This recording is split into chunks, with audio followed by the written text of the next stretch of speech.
So we made a sort of graphic novel telling a story of a female migrant in the first presentation. And obviously our specialization is women in migration. So we have a story that depicts some different political, economic, technological aspects. Where's the little Okay, so this is the character of our graphic novel. Her name is Masa, and she's a Liberian woman who has recently decided to leave Liberia. And her family have saved up money, and she is beginning her journey. She currently in Liberia works as a nurse. There are not very many economic opportunities for women in Liberia. It's mostly things like school teachers and nurses and things like that. So she is working a domestic job, and she hopes to find a new job in her potential host country. So after weeks of travel, Mesa finally reaches a refugee camp after fleeing Liberia. And we have some details here. The air reeks of sweat, smoke, and desperation. This is the first step of her journey to safety, or so she hopes. It isn't what she expected. The camp feels more like a forgotten outpost than a sanctuary. And then Masa approaches a peacekeeper for registration. I have my papers here, she says. His gaze lingers too long on Masa. His proposition, he says, it seems like you're missing something. Maybe we can work it out privately. His proposition leaves her unsettled. She turns away from the worker. A man sent here to help her instead exploits her for sexual favors in exchange for her documentation. So refugee camps was my area of research.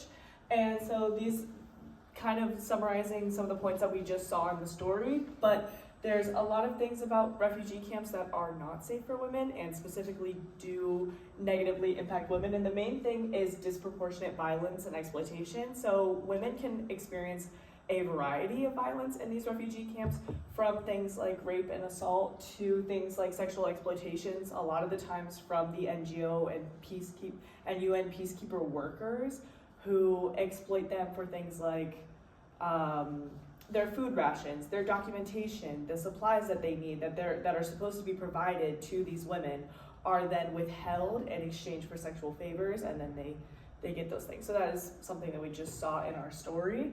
There's also certain types of violence that pretty much only affect women. Things like exploitation are almost all women and small boys, and then things like forced marriage, honor killings, female genital mutilation, and domestic violence are usually only affecting women.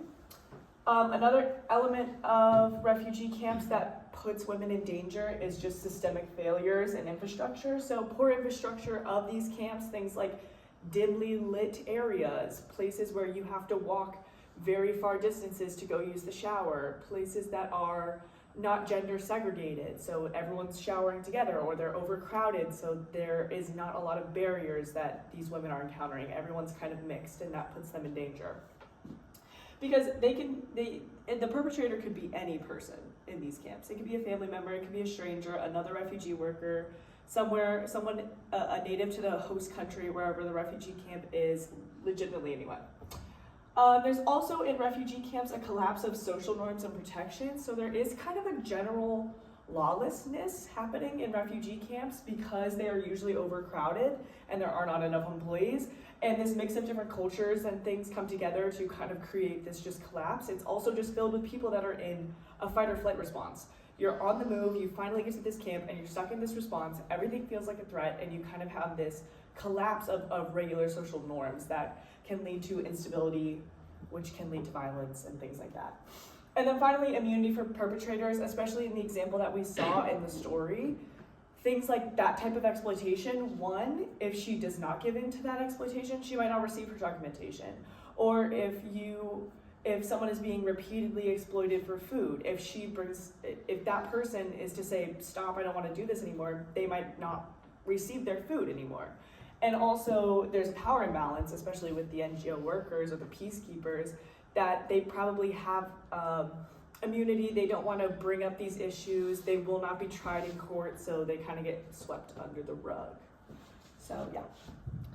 So after leaving the refugee camp, Masa makes her journey to the United States, where she is routinely subjected to random checks by border enforcement officers due to racial profiling. but these random checks have been enforced more and more through technology over the years. As we see in border control now, they use biometric identification, thermal cameras, and interoperable migration databases. So my part of the research goes into a few pieces of her story, but one is how digital technologies are being used in migration enforcement. And so the first one is that biometric data collection and AI-powered screening, they target minorities through racial and ethnic profile. And that's because when a programmer or the person that's developing that AI, the AI is learning what they got from a real human being. So if it's, skewed, if the data is skewed, or if there's anything that kind of go towards, being racially profiling, then the AI is gonna pick up on those patterns and just enhance it even more when those people have to go through, instead of going through a human being, they have to go through AI processes in border control. The second thing I researched a little bit about, it's interconnected databases. These are all different examples that I got from different regions around the world. And so this was something that happened in the EU, where they were creating pretty much databases where they would upload migrants' information, and as well as criminal records. Sometimes there'd be like an overlap of association and of like migrants being criminals to that country, which leads a lot of people to be rejected from the country, or just discriminated for something that's not even real. So it's just more prone to error and incorrect use of data. There's also been predictive analysis. So there's AI tools that forecast migration patterns and irregular crossings. And so if humans are basing their decisions, on profiling on AI, then there's risk of misuse and inaccurate profiling. And then finally, data protection. When this was something that I read on the UN refugee website, which there's an increased reliance on digital systems that undermines the transparency and data protection. So there's a lot of sensitive information of migrants, and all their data is being uploaded online, which not only leaves them vulnerable to, system failures or cyber attacks, but they also don't know what their data is being used for. So that just goes against the code of data protection in the European Union. And so her goal was to secure a job that was safe and provided flexible hours so that she could send money back to her family. But many low wages jobs that she had researched before leaving home were increasingly being replaced or influenced by technology. And so this was some data that I found. Now customer support or call centers, AI now handles 70% of customer inquiries, which led to a significantly decrease in how many people they're hiring. It's usually they just hire people to oversee the AI, or if the customer really, really needs, if their problem wasn't solved, then they go to human interaction. There's also assistants now that are AI robots that they can book appointments, answer incoming calls, and greet customers. So that decreases, receptionists all over in every business that you can think about. And then also automated cleaning robots are being introduced, replacing a lot of cleaning services. And so she's finally able to obtain a job as a nurse from her previous experience in Liberia, but then she faces frontline risks, low pay, long working hours, and discrimination.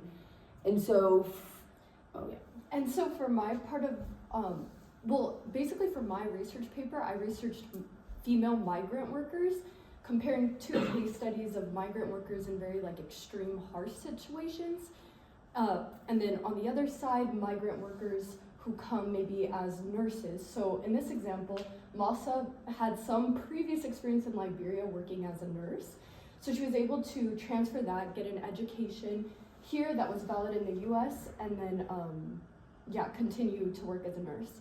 But here she faced challenges, so occupational challenges, and also how we're talking about low pay.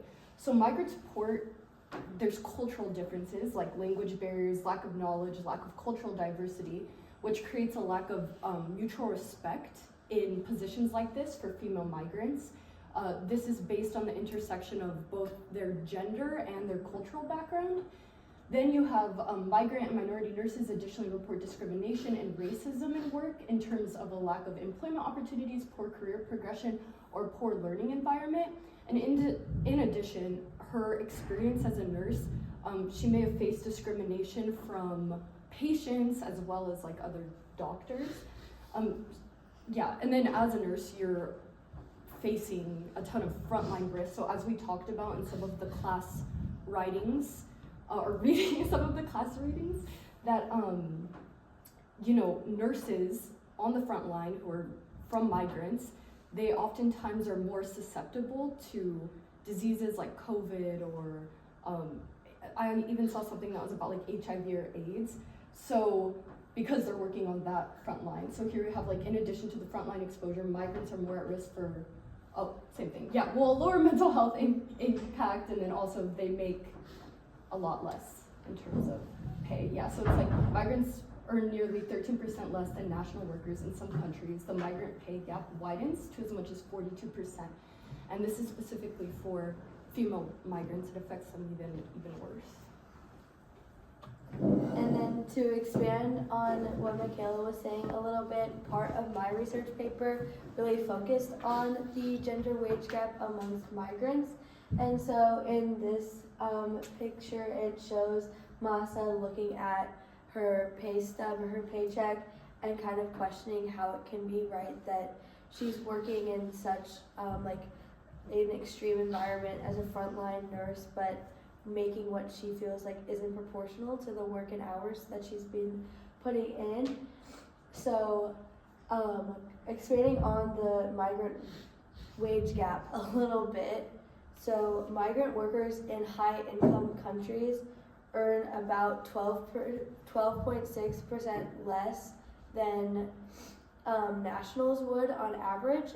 So that's just the difference between migrants and nationals. But then if you dive into that a little bit deeper, and if you compare how much on average men nationals in a certain country are making versus female migrants, that disparity is on average 20.9%. But as we showed on our last slide, it can be as high as 42% in some other countries. So this is a reality that a lot of female migrants might face without even realizing that they're facing it. They can attribute this disparity, it's because I'm a migrant, without realizing that their male migrant counterparts are making on average more than they are, because they are being discriminated against on the fact that they are migrant and on the fact that they are also a female, which leads to a double wage disparity. And so she finds it difficult to send money home due to lack of knowledge on how to use banking digital tools, which is an issue that affects women a lot due to financial literacy, but also technological illiteracy. So I'm going to rush through this a little bit, but there were 3 main causes in every study that focused as to why the difference between men and women using technology is so big. And first of all is the access gap, is not having the ability to access the internet or digital services, either because of financial situation or because men usually are taking control of the household in terms of technology. A usage gap is that they don't acquire the necessary skills and know how to use the new technologies and internet. And then there's an inclusion gap, which is not only having these basic skills, but having the skills to make good use of this technology. So for example, banking process, should be easy to send money in an app, but if you don't know how to do it, like my grandma doesn't, it makes it hard. And so from the numbers that I see, because it's hard to pinpoint an overall percentage of how many women don't have access, but from the regions that I did research, it was a significant higher percentage of women that lacked these 3 than men were. So this leads Masa to turn to traditional banking systems to send her remittances rather than sending them via an app on her phone. But with the language barrier and discrimination, it's also proving to be challenging and stressful to do it at a bank. which kind of leads me to like my next slide, which is my second major focus of my research paper, which was the sending of remittances. So on average across the entire world, men and female migrants send the same dollar amount in remittances every year, but however, women are usually paying up to 20% more in transfer fees. And one reason that this could be, or one possible explanation that the study I was looking at had for this, was because women are sending smaller amounts more frequently, whereas men are sending larger amounts less frequently. And so the more times that you're sending, the more you're gonna rack up those fees.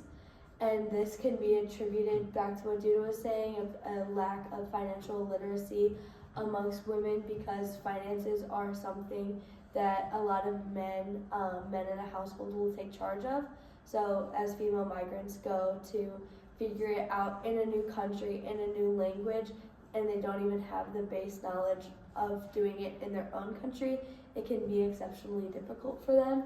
And then the other thing that I wanted to expand upon was, although that men and female migrants are sending the same dollar amount of remittances globally, whenever you take that into consideration with the fact that the wage gap and that men are making more on average than women are, then that doesn't actually equate to equality between men and female migrants, which leads women to be sending a higher portion of their income home in remittances than men because they're making less. So if they're sending more, they're sending a higher percent. Okay, so yeah, Masa's American dream is yet to come true, but she's not going to stop working towards it. A reality that is a reality for too many female migrants. So her story ends for us kind of open-ended because we covered a lot of ground in terms of starting in her journey and ending here. But yes, it's very open-ended, and we'll stop there because it's probably 12:15, or we don't. It is. Is it? Yeah, 1 minute, but it's okay. These are discussion questions. We're hypothetically going to brainstorm some solutions. So as you walk out of class, think about some solutions for me, okay? Thank you. That's all.